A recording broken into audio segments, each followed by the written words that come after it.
Welcome to the Revenue Builders Podcast, a weekly show featuring B2B sales leaders and executives. Hosted by five-time CRO John McMahon and Force Management co-founder John Catalan, the show goes behind the scenes with the people who have been there, done that, and seen the results. If you enjoy our content, please subscribe, rate, and review the show to help us reach more people. Revenue Builders is brought to you by Force Management. We help companies improve sales performance, executing the growth strategy at the point of sale. Find us at forcemanagement.com. Enjoy today's episode.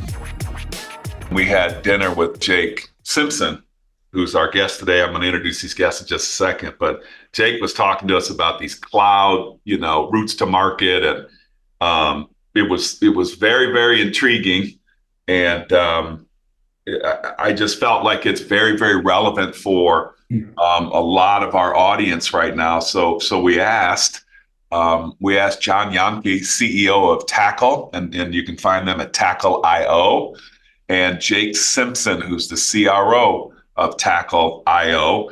And there's going to be kind of a couple of narratives that we're going to talk about today for our audience. We're going to talk about cloud go-to-market and how it's kind of, taking over the ISV world. And we're going to talk about cloud go-to-market as a kind of a strategic high growth channel for CROs and CXOs. This is a really, really kind of leading edge conversation, and we wanted to be one of the first ones to bring it to you at Revenue Builders. So why don't we just get started, and then Johnny, you can help me get going with John Mack. I already violated. I said we're going to call John McMahon Mack. So Mack, why don't you get us, I'm going to ask John Jahnke just to kind of start on a high level. I have note on my notes here, the emergence of the clouds as a route to market. Could you kind of explain, kind of lead us into what that means? Yeah, sure. And thanks guys for having us. Great to be here. Love this chat. And, in 2016, the clouds started to create these marketplaces. And back then, like some early pioneers saw that as an avenue to, align the way they sold with the cloud providers. And Amazon was really a pioneer with this thing called a private offer, where you could take a direct deal and basically use the cloud budget to execute on your direct deal. And some early adopters of that were companies like CrowdStrike and MongoDB and Snowflake, and at that time it was a really new concept, and people hadn't figured out how to use their cloud budget to buy these third-party softwares. But cloud migration is not just about servers and storage anymore. It's about like companies, and companies don't just run with things that run native on the clouds. They run with a combination of like first-party cloud services and third-party software. So actually using Marketplace to get access to the technology you need to run your company and putting that all on your cloud bill and making it really easy for buyers to get what they want is what Marketplace is all about. And we strive to make that really easy for ISVs or sellers to take advantage of. Hey, Johnny, before you get started on this, could John Jahnke, I'm messing it up already for John McMahon. You can call me JJ. JJ, I like that. JJ, that's good for me. JJ, could you just, for some of our listeners, we're throwing around a term like ISV. Can you just kind of get us level set? What is an ISV before we get started? Yeah, 100%. And sorry, I speak in like cloud go-to-market. No problem. Jargon sometimes, so I appreciate the call. ISV is a software company. So any software company that would sell to a buyer, and a buyer could be any company in the world. And what we've seen over the years are, almost all companies of any scale are customers of the cloud providers. So as you're thinking about building out your cloud strategy or using native cloud services like for Amazon EC2 or S3 or Lambda or Dynamo, and then you're thinking about the software packages you might need to complement those. Something like if you think about the data stack, you think about Snowflake, you think about a data integration tool like Matillion, you think about a business intelligence or visualization tool on top of that. All of those things are sold by ISVs. Got it. Yeah.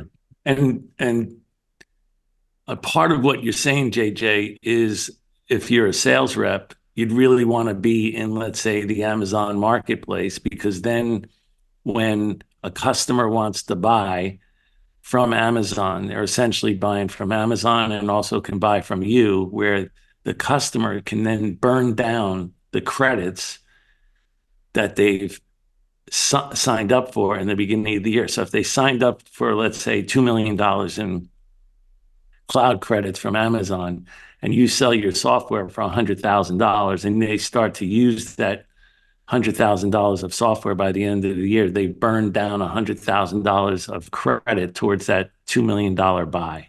100%. Yeah. And being able to use that cloud. And what we've seen is, the cloud went crazy during the pandemic. And, if you think 5 years back, the cloud budget was owned by maybe a department, like an IT department, or it was owned by a product team inside a company. But when cloud became the central way companies operated, the cloud budget actually shifted to finance.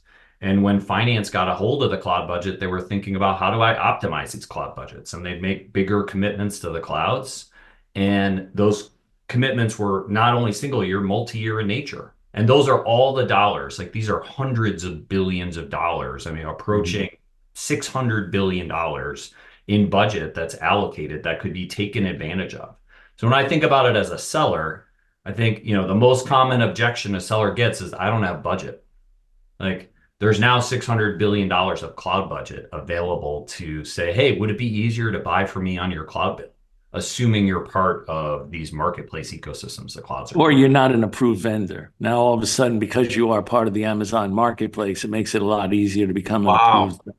That's huge. 100%. Can you guys just repeat that point you're making here? So the sellers that are listening, there's new discovery questions they have to ask about budget. Could you guys go over that and Johnny, put your little qualified sales leader hat on this one, on helping people really understand what that looks like from a discovery questions. Well, a lot of times companies may not, when you used to sell software, companies may say, well, we don't have budget for your software. We have budget for, to buy a whole bunch of, cloud services from Google or Amazon, from Google, Amazon, or Microsoft. And so a lot of times you had to essentially try to steal budget from somebody else or some other company by going through a really lengthy cost justification and business case. Now it's a lot easier in that route to market with the customer, because the customer might have made a very huge, as JJ was saying, sometimes in the hundreds of millions, if not almost like $1 billion worth of spend over a number of years, because the bigger commitment that they make to an Amazon, Microsoft, or Google, the bigger discount they can typically get. Now, as part of that commitment, they need to burn down the credits on that. They essentially need to use what they signed up for. And one way to use it is by using some of the Amazon services as an example. But if they can get your software, which is in the Amazon marketplace, and your software is like $500,000 a year, they can buy that. It makes it easier for you to get in on the budget that company has, and then help that company burn down that large commitment that they made to Amazon. So talk to me, JJ, about some of the discovery questions that you would like. Who are these people? You said it goes to finance by the time they get the budget and they're trying to do some of these burn downs. Think about the audience that we have of just some sellers. What are some of the discovery questions that they could ask to really find out where this money is, who's managing it, what's the status of it? Can you give us some insight there? Yeah, I mean, the number one discovery question I encourage sellers to ask is just, do you have a strategic relationship with a cloud provider, and seek to understand it? You don't need to bring up marketplace. You don't need to bring up co-sell, which we might talk about. You want to keep it super simple, because in general, whoever your economic buyer is, whether it's a department level person or the CIO or a line of business person, they're going to be like, oh yeah, we do have a strategic relationship with Amazon. I've heard a lot about, or we're migrating all our data centers to Azure. They're going to know that. And that's like your first tell, to be like, okay, is there cloud relevance to what I'm selling? And can I connect to those budget dollars in some way? And odds are you're going to end up in procurement at some point. And when you get there, it actually makes procurement's life a whole lot easier. And you being able to show up just with a little intelligence around cloud and marketplace And we've seen over the last 7 years, we've seen the pattern shift where back in the day, you'd bring this stuff up and people would look at you like you had four heads. Like, what are you talking about? I don't know this marketplace thing. Doesn't make any sense. Where today, it's a much more understood path where your buyers may even bring it up to you. Be like, hey, are you available on the marketplace? Could we take advantage? And it's a good thing just to be aware of. And I think, 5 years ago, this was on a unique route to market, where today it's becoming a very common channel for most software companies of scale. Yeah. And what JJ's also pointing out is most of these companies won't have signed up for a deal with maybe just Amazon. They might have signed up for a deal with Amazon and Microsoft, and so in many cases with all three of the cloud providers. I like that, Johnny Mac. How do you bridge the gap? So you're working, we're going to get to the main part of it here, but my head's spinning a little bit when I hear reps. I can just see them listen to this and going, wow, there could be some budget out there that I'm not aware of, which is awesome. How does it bridge the gap between a line of business who has a business problem and then basically a fulfillment kind of mechanism process in a company like procurement? And it doesn't feel like going to procurement first is like going to be that successful, because like you said, they're probably going to have some type of relationship. We'll find out what that is. How do you help the lines of business that are just cranking out stuff and they don't even know how they procure these solutions? Is that a good question? Yeah, I think the further away, and when we started with this cloud go-to-market business, like the very core to cloud companies were first to be really successful. You have to think about examples from the data stack. You look at security companies like CrowdStrike or Wiz. It was very kind of native cloud. But what's happened over the last 5 to 7 years is it's shifted to line of business. I mean, Salesforce, ServiceNow, Workday all launched in AWS Marketplace in the last 3 months. And those are not purchased by the people who own the cloud budget. So I think that's where it becomes the sophistication of your buyer and understanding how sophisticated is your buyer from a cloud standpoint, because that may give you some intelligence. We actually have tools to demystify this for sellers to be able to allow them to understand the propensity to buy by cloud for their target customer. Because oftentimes you want to be able to do some research ahead of time and say, oh, I know you're an Amazon customer and we know there's this path to market. You could go do some qualification and coach your coach on how to get smart and actually tap into that budget. I don't know, Jake, anything you want to layer in there? Hey guys, this is a great opportunity for us to tell people like kind of what you do. We're talking about the marketplace. We're talking about the opportunity. Now you just threw out some tools there. So I think we understand why you exist. What do you do? Yeah, so we exist to support software companies. So we only sell to ISVs or software companies who want to build a cloud go-to-market channel. And we built a platform that makes it really easy to list in the hyperscale cloud marketplaces. So think AWS, Microsoft, Google. Start transacting really quickly because these companies care about getting to revenue and getting to that budget fast. And then scale those tools, because it's one thing to go do a deal with a cloud provider. It's a whole different thing to transact $1 billion or thousands of transactions. That's when you need to be integrated into systems that matter, things like Salesforce. You need to present data to reps so reps understand how to take advantage of these channels. There's this whole process of co-selling where a rep at an ISV, a rep at Astronomer wants to engage with a rep at AWS. How do I do that? How do I make that really seamless for them? You need to have all of that show up in Salesforce. So this starts as an alliance problem, becomes a strategy problem for an ISV to build these channels, and then manifests in Salesforce over time. So how do I transact through the Tackle platform, JJ? How do I you wouldn't actually transact, like as a seller, you'd never know. So do I register? Walk me through the process of engaging with the Tackle platform in order to be able to essentially transact with a cloud vendor. Sure. So, and there's a few different phases. We've actually broken the journey into a maturity model, and there's a few phases where you're like initiating your cloud journey and then starting to scale selling and then getting to at scale selling. If I was a rep and Tackle was integrated into your Salesforce, you would pull up your customer. I just got a new territory. I have 10 new accounts.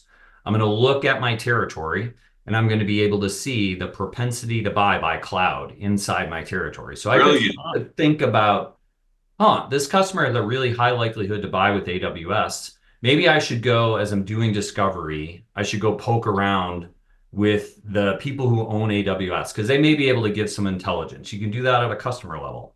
You could initiate an activity. So you could take that data, you can initiate a co-sell activity, which is where you're outreaching to Amazon or Microsoft or Google and saying, I'm working this account. I'd love to engage with you. And there's a lot of art behind co-sell, but we make that easy inside of Salesforce. Push of a button, initiate co-sell, pull all the data out of Salesforce, send it to AWS, get a response back with contact info. When you get to the point where you mature a sales cycle, like you're late stage, you've done quote iterations, and you want to send a quote to the customer via the marketplace, you could initiate a private offer inside of Salesforce. Awesome. And that might route to a RevOps person, because ultimately this becomes a RevOps problem. Like, you're not just going to most companies don't just let reps send their quotes to customers for purchase without some sort of approval workflow. We could have that route to RevOps, or some customers like Drata actually enables their sellers to do that on their own. So it's a whole automated experience inside of Salesforce when you work with Tackle at scale. So real quick, just you're naming some names there. I mean, is it okay? Can you tell, like, some of these customers? Is Drata a customer? You said CrowdStrike, Wiz, or whatever. I don't know if that was just to understand the marketplace. No, those are all customers of yours. Yeah. Okay, so if you're listening to this, if you're listening to this podcast and you're hearing these names, that's kind of like the A list of companies right now. So it's very, very relevant. Did we finish off on the other statistics, JJ, that you wanted to tell us just to get our attention? I'm looking down at here. There's 2% adoption. You expect go-to-market to have a potential of 10%. And so there's just some huge numbers behind why you guys exist. Yeah, I mean, I think the mega trends, when we think about building the company, the mega trends are, the cloud budget's growing faster than any other budget in technology, say 20% year over year. It's $600 billion today. It'll be $1 trillion in a handful of years. B2B software budget's $900 billion, growing 10% year over year. So effectively, in short order, you have $2 trillion budgets that are starting to collide as the B2B software budget and the cloud budget become one, which is actually what marketplace is enabling. That becomes this $2 trillion mega budget that everyone can tap into. And the 2% adoption, like today, it's between, say, 15 and $20 billion is flowing through the cloud marketplaces today, and that's growing roughly 100% year over year. We think that'll be 100 billion by 2026. So we're still at like this 2% adoption. And we have ISVs. We have customers who are doing far greater than 2% of their revenue through cloud marketplaces. Like some of our customers are doing 20, 30, 50% of their business, depending on the vintage of ISV, when they were born, when they integrated this into their motion. But it's a really large movement, especially as the cloud providers try to capture as much of the wallet share inside the enterprise as they can. Wow. So JJ, I just want to make sure that I understand the benefits if I'm a sales rep to doing business, with Tackle. So far you told me that one, I can essentially understand the propensity inside my territory of some of these customers to potentially buy from me, and maybe their relationships with the big three, let's call them, or the hyperscalers. Yep. Number two, there's going to be some sort of outreach where I'll understand who is the representative from one of these three companies that I might be able to deal with at one of my potential customers. That's the second benefit. Yep. Third benefit is, it sounds like, walk me through benefit number 3 and potentially number 4 if there is one. Yeah, I think you nailed the first. Data is the first one. Co-selling and making that a really seamless process with the clouds is the second one. Seamlessly executing on transactions with the clouds.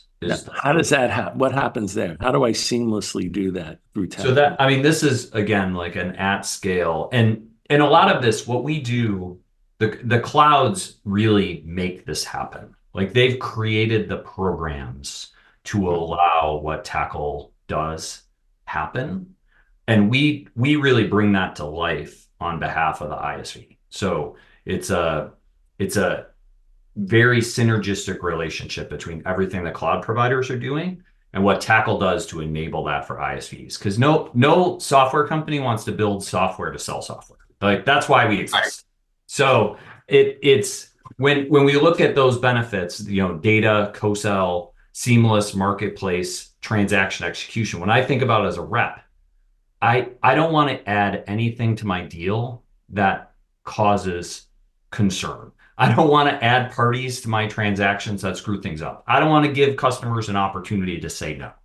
Right. We try to eliminate that from a seller standpoint and actually make the business of working through a cloud provider easier than selling direct in some instances. Okay. So let's say that I'm a skeptic and now I reached out to a ABC account and I find out that there's an Amazon rep that's assigned to that account. I get their name.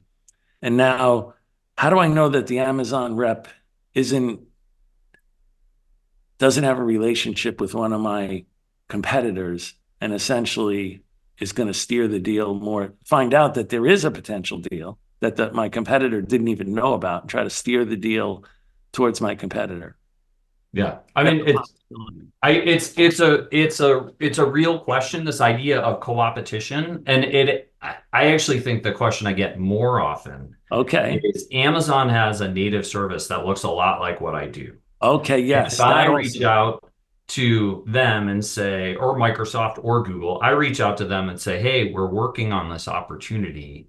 How do I know they're not going to go compete with me with a core cloud service? Yes. And it exists in both ways. And I think we're in this whole new era of ecosystem selling where co-opetition is the real dynamic. If anyone goes to Google, they're going to understand who you work with and who you don't work with, like at the type of a set of keystrokes. And the great thing about cloud go-to-market, you can take advantage of all the benefits of marketplace without engaging with the cloud seller. I mean, you can execute on a transaction, you can tap into the budget, you can use the contract. You don't need to engage with the cloud rep. That's an added value on top of that. So if you have some... and at the end of the day, I think, JJ, what I'm hearing is your system and platform really does help me a ton. But then at the end of the day, it's always about relationships. I have to go out and build a relationship with the Amazon, the Google, and the Microsoft cloud rep inside my territory and inside that account. So some things change, but and Tackle.io really helps me a lot. But if you're selling, you have to have good relationships with people. Totally. I mean, this is enterprise software. Like these things are not simple. And we're in this era, like I think Cotu is one of our investors, and they wrote this thing called the hamburger model. Dave Schneider was the CRO of ServiceNow. He's actually on our board. Yeah. And there's every company is going to have enterprise sales. Every company is going to have some sort of bottoms up motion, whether you call it product-led growth or a free trial, whatever you want to call it. And the product's going to sit in the middle. And that's going to be true for everybody. Most of where this marketplace business started is in helping enterprise sales, because that's when you want to tap into $1 billion budget to do $1 million deal. But as the market evolves, that does move down market. And that's where you do need it to be more automated over time. But some of the most sophisticated sellers, like Mongo is a great example. They have an amazing product-led business that complements AWS Marketplace. Mongo's not a Tackle customer. But they were a pioneer in figuring out how to take advantage of both sides of this equation. Mm-hmm. Yes. So what I'm hearing is you guys have covered a lot of ground here. The biggest thing I heard in the beginning was sourcing deals. Like there's new business development opportunities to source deals. I'm also hearing conversations about co-opetition and the way to execute deals. And then Johnny, you're just kind of layering through this, you still got to have champions. You still got to have economic buyers. You still have to understand the pain and identification pain. What I like about this is I see sourcing and deal execution is a huge area of opportunity. Mm-hmm. Yeah, I agree. So Jake. One of the things, Cap. Oh, go ahead, JJ. That's emerged really like this. This was a trend at reInvent this year, where we started to see more engagement from marketing than ever before. When you think about selling software is the most expensive part of every software company. Top of funnel is harder today than it's ever been before. No doubt. Marketing budgets are under more pressure now than they've ever been before. And if you already know you have a cloud aligned motion and you can better understand how to use marketing dollars to target the cloud budget, we're seeing like the alignment of ABM campaigns and marketing campaigns more to cloud than ever before. And this is I think like it's fascinating to me as like a go-to-market nerd, to see the convergence of sales, of alliances, of marketing come together, and like cloud is a force that's bringing them together. Yeah. Hey, earlier you mentioned PLG. Can you walk me through like how your platform would help with the PLG motion?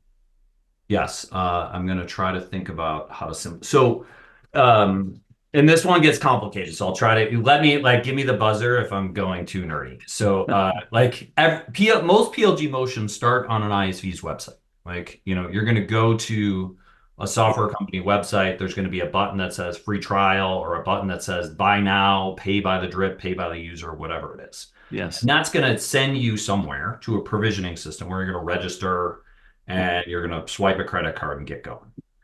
What we're seeing happen is on the marketplace, there's like a storefront on the marketplace. If you went and searched, any Starburst as a customer, if you went and searched Starburst, you're going to see something that looks like a bottoms up motion where you could start with Starburst and you could start in a very like small dollar way, or you're going to see something that looks more like an enterprise transaction. So there's actually different items on the shelf for these motions. So a product-led motion or an enterprise motion.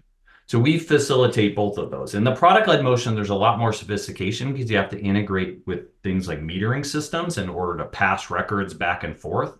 And when you want to do that across 3 cloud marketplaces, that gets super complicated. So we make that whole experience easy. We can make a product-led listing really easy. Where there's still some gaps is, how do I connect my website with the marketplace in a way where I don't lose intelligence along the way? There's some missing machinery there from an API standpoint that's emerging.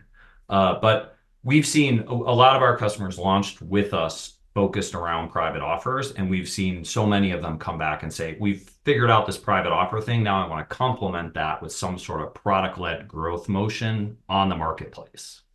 That's really interesting because on one hand, you had spoken about the consoles that, let's say, an Amazon has, and they make the decision as to what native tools they may want to put on that console.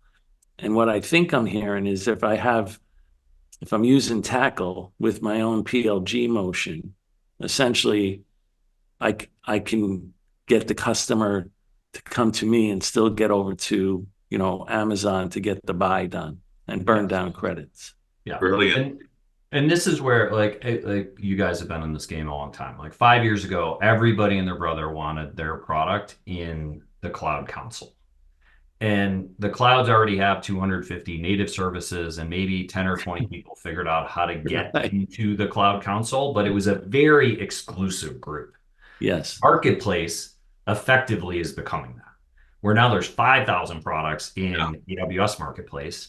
And these PLG motions enable it to feel like it's a console-based experience. And the more the cloud buyers, the millions of buyers who understand that they could get access to whatever they need from that marketplace store in a similar to console style experience.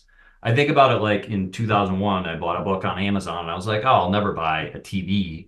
5 years later, you bought a TV, you didn't even think about it. Like that's the evolution that's coming. Mm-hmm. I don't think it ever replaces enterprise sales. I mean, you cannot sell big, complicated business solutions without someone with a ton of intelligence, but it does make the execution of the transaction so much easier. Let's go there right now, because Jake Simpson, CRO, as I'm listening to this, I'm thinking about CROs and I'm thinking about people that are responsible for their own go-to-market function. What are you seeing out there, Jake, is like how CROs, CXOs are actually leveraging. I also hear a lot of people telling me like everybody's coming back to the channel now, and I understand what cost of sale means, and I understand that they're figuring out customer service reps, and last year was a little bit of a rough year, and everybody's trying to rebudget things around, and so the channel's now popping up as like this major strategic opportunity again, and most people, I don't want to say suck at it, that's too harsh. People have gotten a little rusty on channels. They took advantage of channels, meaning they took advantage of channel partners. And now channel partners, kind of have an upper hand if there's services involved. So Jake, all that stuff involved, when you're sitting there at the beginning of 2024 and you're looking at go-to-market strategies and that kind of stuff, what are you seeing out there as it relates to this type of opportunity to build and scale your business around these marketplaces? Yeah, thanks, John. So I've been at Tackle now for about 8 months. As you both know, just under 20 years at PTC. So I left PTC about 9 years ago. So I'm still trying to learn this whole cloud. Amazing, you're still alive, dude. Yeah, I know it. Yeah, it's a little younger than you guys though, but I mean, I'm a student in the game. I mean, I'm selling to a lot of my former ecosystem out there. A lot of CROs from PTC out, and just trying to figure out, other than just the technology platform, but like how does a CRO think about leveraging cloud go-to-market? And I was listening to a prior Revenue Builders podcast with Alan from Mongo, right? And he talked very eloquently about we're building a partner ecosystem off of joint value to the customer and to each other. And he talked a lot about, the GSIs and the channel and the tech alliances, but he spent a fair amount of time talking about the importance of cloud marketplaces.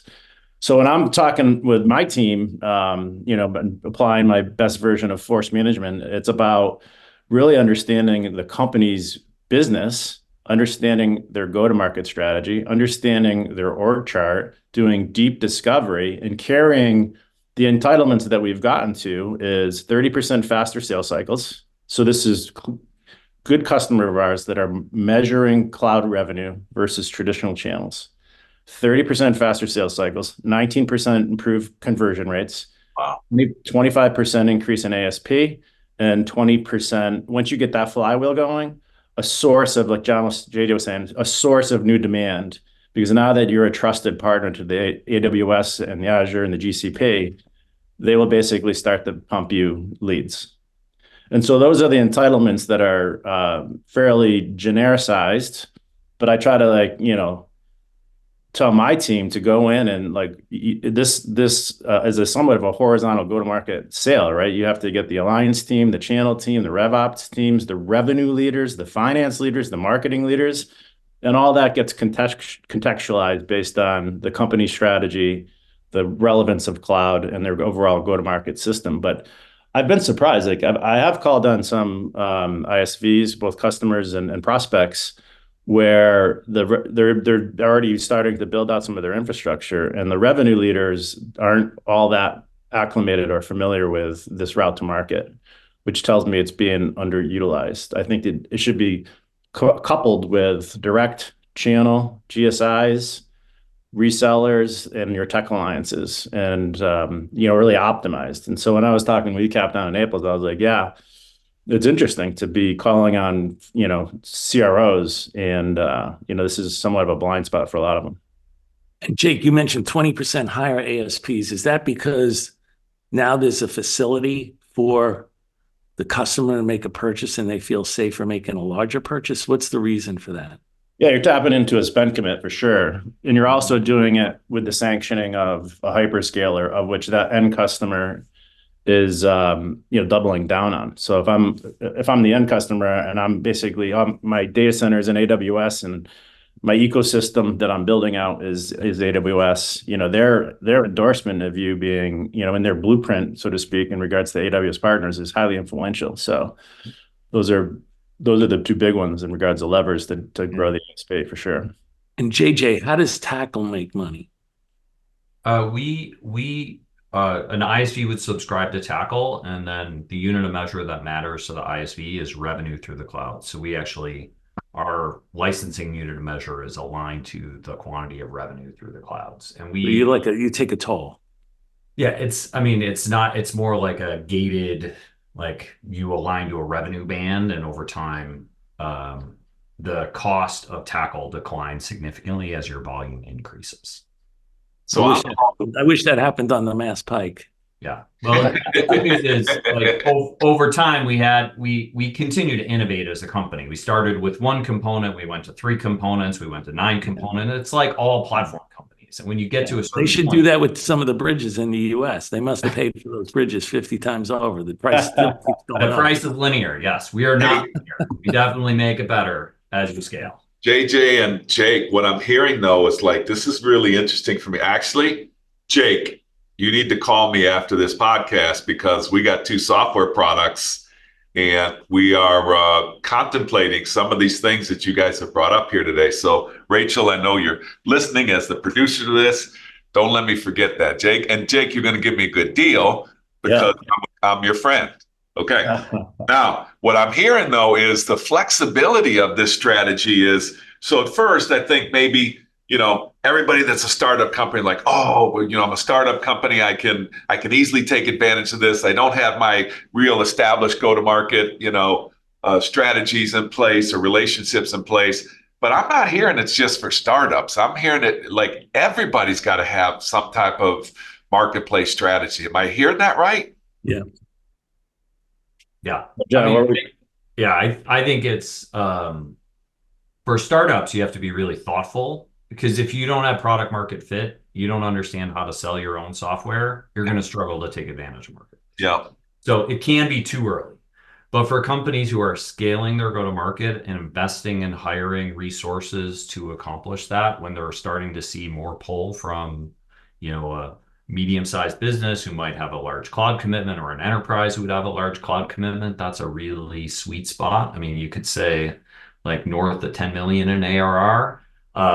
A lot of people do start earlier and build their go-to-market marketplace native. So but is that your ideal customer profile? Is it kind of in that spot there?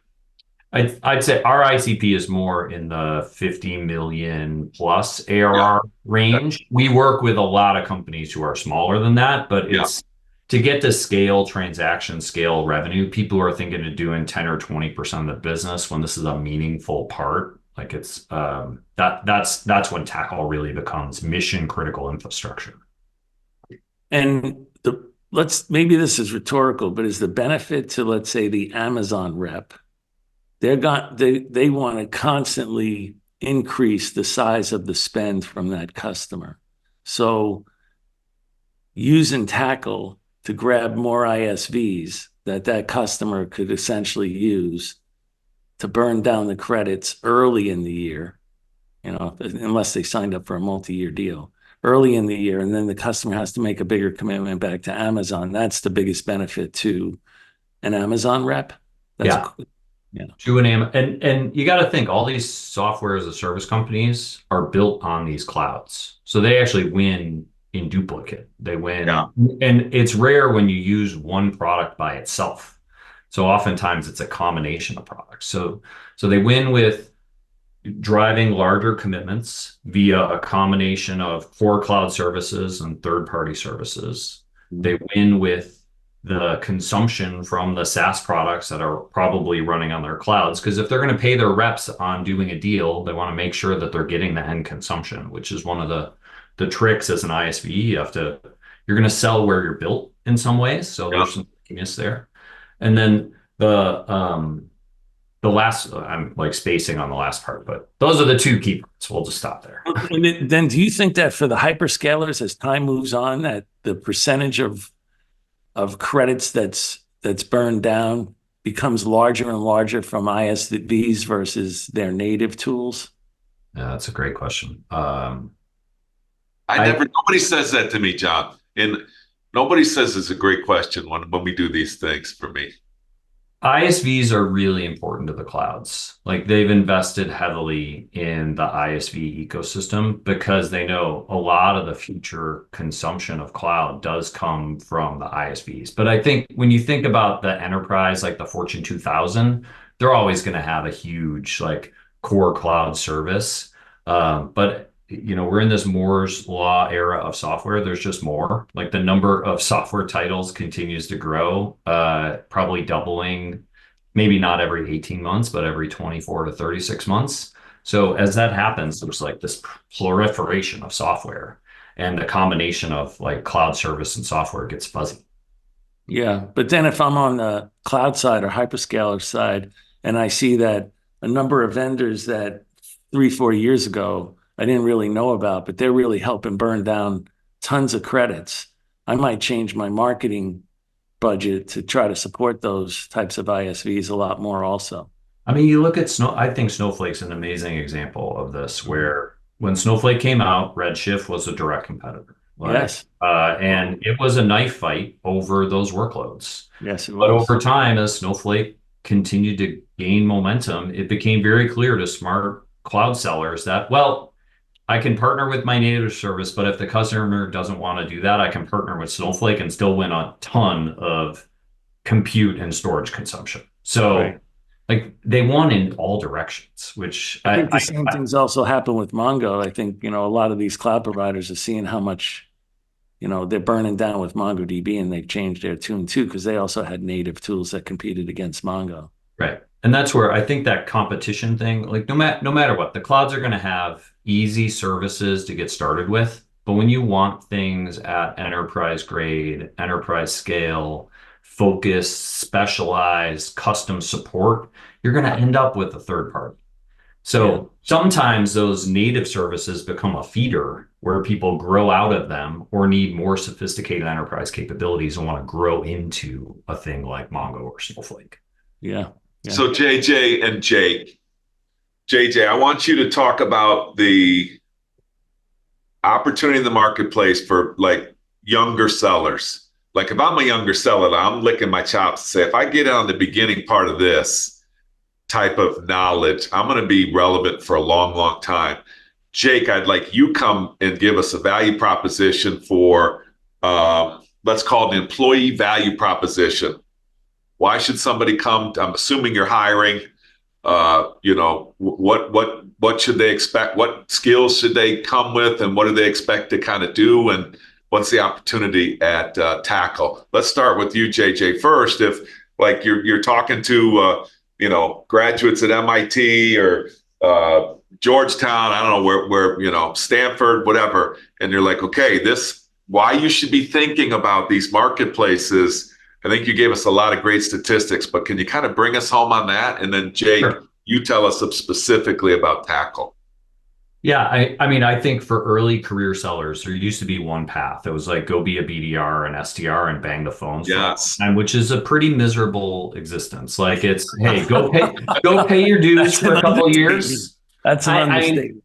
I grew up in SE, so I never took that path, but that's a really hard path. But there's this emerging like job category around cloud co-sell, which is really the bridge between the cloud provider and a field organization. Because most of these companies are doing this well, getting all of their reps to understand it's going to take time until they actually execute on deals. Even companies doing 10 or 20% of the revenue, they have long tail reps who are just like, no, I'm not going to work that way.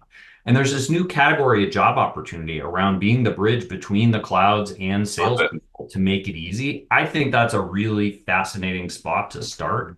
Our SDRs have actually, it's kind of turned into a career path for our SDRs to go become cloud sellers, because they get conversant in the process, and then they can go partner with customers as they build their path.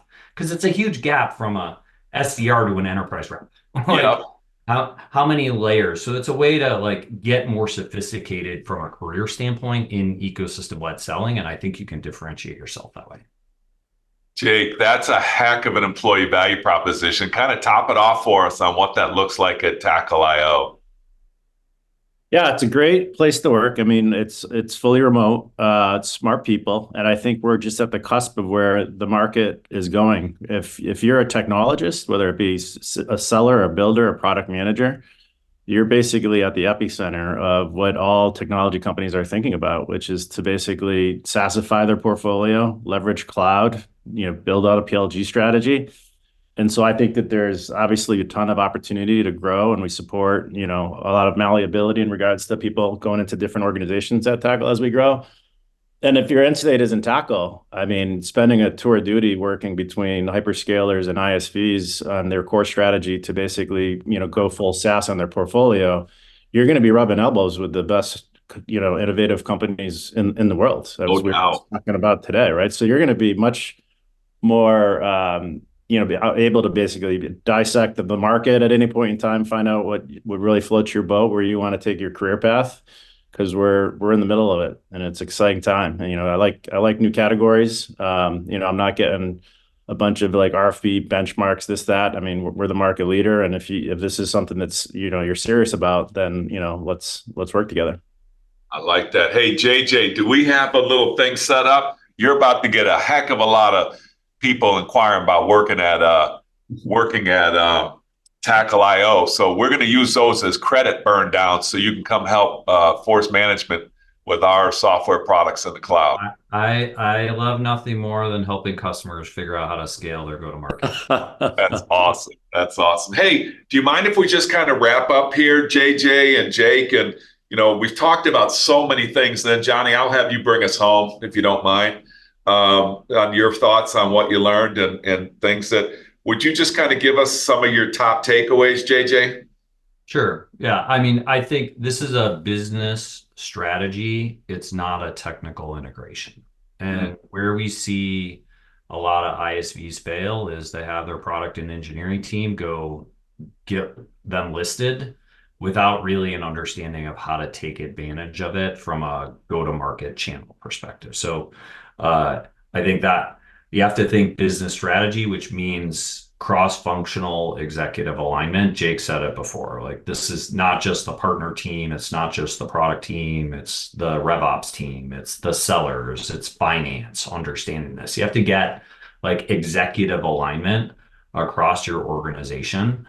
And I think really from there, the data is, to me, like one of the things I'm most excited about, being able to layer in cloud intelligence to the top of funnel, like both from a marketing standpoint, as well as when you get a new territory and being able to think about, how do I want to spend my time? Where do I want to go partner?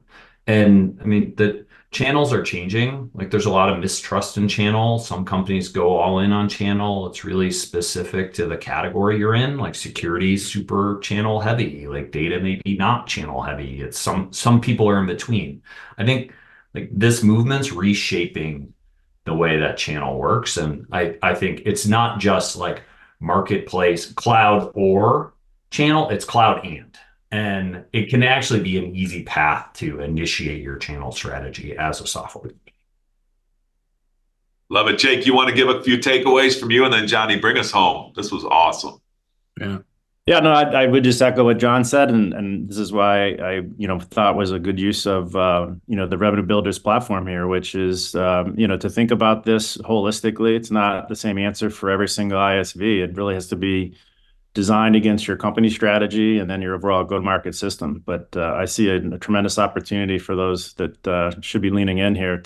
Everyone's trying to figure out right now how to get back to growth, and throwing headcount at it is a risky proposition. The next rep you hire probably is going to be the least productive, right? And so if revenue leaders and finance leaders and CXOs are looking at ways to basically drive responsible growth with efficiencies, then I would definitely take a look at building out a cloud go-to-market strategy if you haven't done so already.